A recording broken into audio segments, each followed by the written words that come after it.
ஐயா, நாளைக்கு காலையில 10 மணிக்கு எல்லா மாவட்ட கல்வி அதிகாரிகளோட மீட்டிங் இருக்குங்கய்யா.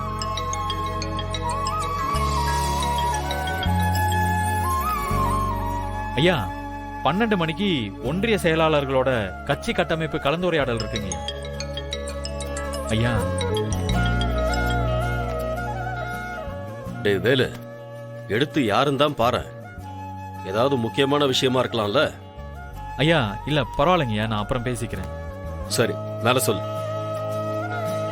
ஐயா, நம்ம புது சட்டமன்ற அலுவலகம் கட்டிட்டு இருக்காங்க. ஆமா, அங்கேயும் பார்க்க போனுங்கய்யா.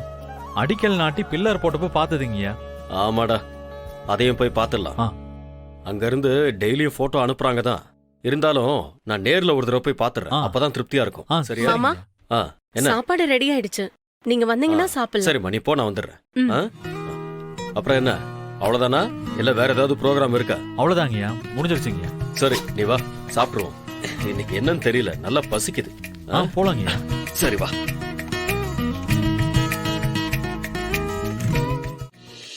அக்கா, நீங்களும் வாங்கக்கா, சாப்பிடலாம். நம்ம எல்லாரும் உட்காந்து சாப்பிட்டு ரொம்ப நாள் ஆச்சுல்ல. சரிப்பா. ஏன் வேலு, நீ இன்னுமா கிளம்பல?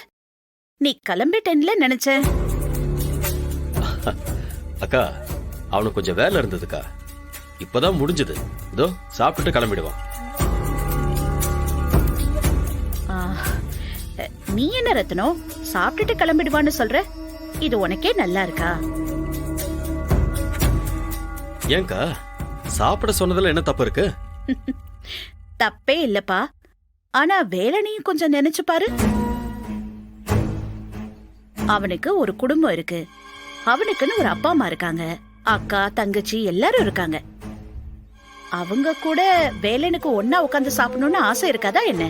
டெய்லி இங்கேதான் சாப்பிடுறான், லேட்டா போய் தூங்குறான், காலையில சீக்கிரமா எந்திரிச்சு இங்க ஓடி வந்துடுறான்.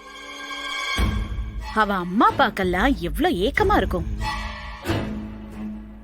ஆமாங்க, அம்மா சொல்றதும் கரெக்ட் தான். இன்னைக்கு நான் வீட்லயே போய் சாப்பிட்டுக்கிறேங்க.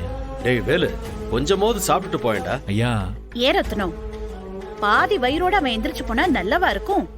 வேலு ஒரு நாளாச்சும் போய் தாய் தகப்ப கையில சாப்பிடட்டும்பா. அனுப்பி வை. சரிடா, நீ கிளம்பு. சரி, பாத்துக்கலாம். போயிட்டு வா. வரங்க, வரமா. நீ வாக்கா, சாப்பிடு.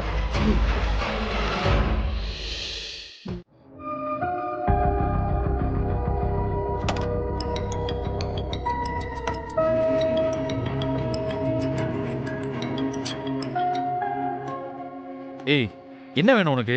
எதுக்கு நோய் நோயின்னு கால் பண்ணிட்டு இருக்க? என்னென்ன போன் எடுத்து இப்படி கத்துற? டைம் ஆயிடுச்சு, இன்னும் வீட்டுக்கு வரலையேன்னு தான் கால் பண்ணேன். சாரி, இப்பதான் கிளம்புறேன், வந்துடுவேன். வை. அண்ணா அண்ணா அண்ணா, ஒரு நிமிஷம் வச்சிடாத. என்னன்னு சொல்ல, ஏதாவது வாங்கிட்டு வரணுமா? அதெல்லாம் ஒன்றும் வேண்டாம். வள்ளிக்கு என்னாச்சு? ஒன்றும் ஆகலையே, நல்லா தான் இருக்காங்க. ஏன்? இல்லைண்ணே, இன்னைக்கு சீக்கிரமே காலேஜ்ல இருந்து கிளம்பி போயிட்டா. ஒரு அம்மா வந்து ஏதோ உதவி வேணும்னு சொல்லி டாக்டர் அம்மா கிட்ட கூட்டிட்டு போனாங்க. அதுக்கப்புறம் கிளாஸ் ரூம்க்கே வரல. ஃபோன் பண்ணா சுவிட்ச் ஆஃப்னு வருது. ஏய், என்ன சொல்ற? அந்த அம்மா யார் என்னன்னு ஏதாவது தெரியுமா உனக்கு? அவங்களை எங்கேயாவது பார்த்துருக்கியா? இல்லைண்ணே, பார்த்த முகம் மாதிரி இல்லைண்ணே. யார் அந்த லேடி? அப்படியே உதவி கேட்டு வந்தவங்களா இருந்தாலும் வள்ளி மேடம் ஏன் பாதியிலேயே வீட்டுக்கு வரணும்? ஃபோனை ஏன் சுவிட்ச் ஆஃப் பண்ணி வச்சிருக்கணும்? அண்ணே அண்ணே. சரி ஆனந்தி, நீ பாரு, நான் அப்புறம் பேசுறேன்.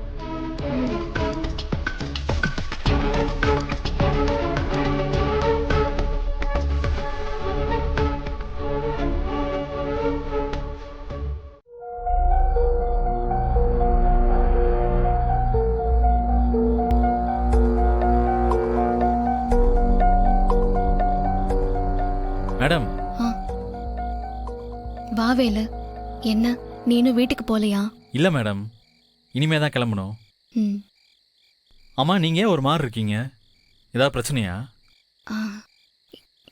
இல்லையே, நான் நல்லதா இருக்கேன். மேடம், நான் உன்னை சொன்னா கோச்சிக்க மாட்டீங்களே. உங்களுக்கு சுட்டு போட்டாலும் பொய்யே சொல்ல வராது. அதுவும் என்கிட்ட உங்களால பொய் சொல்லவே முடியாது. அப்புறம் ஏன் இப்படி சமாளிக்கிறீங்க? என்ன மேடம் அப்படி பாக்குறீங்க? ஆனந்த் எல்லாத்தையும் சொல்லிட்டா. யாரோ ஒரு லேடி வந்து உங்களை கூட்டிட்டு போனது, அதுக்கப்புறம் நீங்கள் கிளாஸுக்கு போகாமல் வீட்டுக்கு வந்தது, வழக்கத்துக்கு மாற உங்கள் ஃபோன் சுவிட்ச் ஆஃப் ஆனது, இது எல்லாத்தையுமே சொல்லிட்டா. அதனால உண்மையை மறைக்க முயற்சி பண்ணாம தயவுசென்னு சொல்லுங்க. ஓ உன் அருமை தங்கச்சி தான் என்ன கண்காணிக்கிற ஸ்பையா? காமெடி பண்ணி டைவர்ட் பண்ண பார்க்குறீங்களா?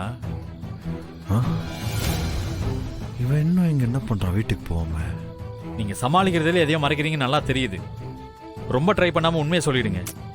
ஐயோ எதுவுமே நடக்கல வேலு. அந்த அம்மா அவங்க குழந்தைக்கு ஆபரேஷன் பண்ணணும்னு உதவி கேட்டாங்க. நான் அவங்க கூட போய் டாக்டர் கிட்ட பேசினேன். டாக்டர் அந்த குழந்தைய பத்தி சொன்னதும் மனசுக்கு ரொம்ப கஷ்டமாயிடுச்சு. அதான் நான் வீட்டுக்கு வந்துட்டேன். போதுமா? அப்படின்னா ஃபோன் எதுக்கு மேடம் சுவிட்ச் ஆஃப் பண்ணி வச்சிருக்கீங்க?